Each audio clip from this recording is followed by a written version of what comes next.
Hi friends, வணக்கம் and welcome to ரோசிப்போமா. இன்னைக்கு நான் உங்க கூட ஷேர் பண்ணிக்க போகிறது என்னன்னு பார்த்தீங்க அப்படின்னா ஒரு சிம்பிளான ரெசிபி தான். இட்லி உப்புமா எப்படி செய்யறதுங்கிறத பார்க்க போகிறோம். அதுக்கு முன்னாடி நம்ம சேனல் புதுசாக பார்க்குறீங்கன்னா மறந்துடாமல் சப்ஸ்கிரைப் பண்ணி பெல் ஐக்கான் ப்ரெஸ் பண்ணிட்டு பாருங்க. பச்சை தண்ணியில் இட்லியை ஊற வச்சிருங்க.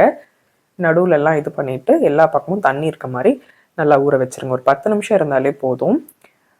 நல்லா ஊறினதுக்கப்புறமா தண்ணியெல்லாம் கம்ப்ளீட்டாக புழிஞ்சு விட்டுட்டு இந்த மாதிரி நல்லா உதுத்து விட்டுக்கலாம். இட்லியில் எவ்வளோதான் வெரைட்டி வந்தாலும் ஆனால் நாம் கண்ணை மூடிட்டு செய்கிறது என்னவோ பார்த்தீங்க அப்படின்னா இட்லி உப்புமா தான். ரொம்ப சிம்பிளாகவும் டேஸ்ட்டாகவும் இருக்கும். வாங்க எப்படி செய்யுதுங்கிறத பார்த்துடலாம். 2 பெரிய வெங்காயத்தை கட் பண்ணிக்கோங்க. 3 பச்சை மிளகாவை 4 வெட்டி வச்சுருக்கேன். ஒரு இனுக்கு கருவேப்பிலை. கடாயில் 3 ஸ்பூன் எண்ணெய் ஊற்றிட்டு கடுகு, கடலைப்பருப்பு, உளுத்தம் பருப்பு 3 போட்டு நல்லா பொரி விட்டுருங்க.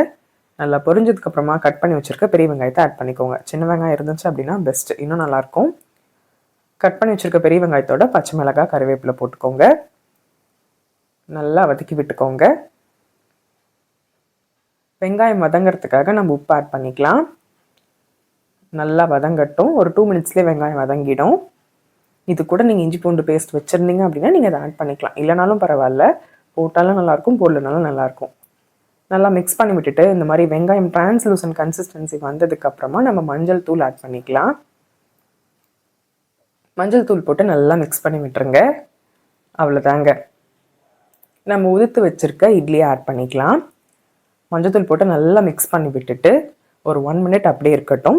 நம்ம உதுத்து வச்சுருக்க இட்லியை ஆட் பண்ணி இப்படி ஒரு பெரட்டை அப்படி ஒரு பெரட்டை பெரட்டி எடுத்தீங்க அப்படின்னா நல்லா பெரட்டி விட்டுருங்க. மஞ்சள் எல்லா பக்கமும் மிக்ஸ் ஆகணும், நல்லா கம்பைன் ஆகணும். உப்பு பத்தலை அப்படின்னா நீங்கள் உப்பு ஆட் பண்ணிக்கலாம். நல்லா மிக்ஸ் பண்ணி விட்டுருங்க. ரொம்ப ரொம்ப சிம்பிளாகவும் டேஸ்ட்டாகவும் செய்யக்கூடிய ரெசிபி. இட்லி மிச்சமாயிருச்சு அப்படின்னா நீங்கள் தூக்கி போட வேண்டாம், இந்த மாதிரி செஞ்சு பாருங்கள், அவ்வளோ டேஸ்ட்டாக இருக்கும். என்னோடய ஸ்டைலில் இட்லி உப்புமா உங்களுக்காக. உங்களுக்கு இந்த மாதிரி என்ன ரெசிபிஸ் வேணுங்கிறத கமெண்ட் செக்ஷனில் தெரியப்படுத்துங்க.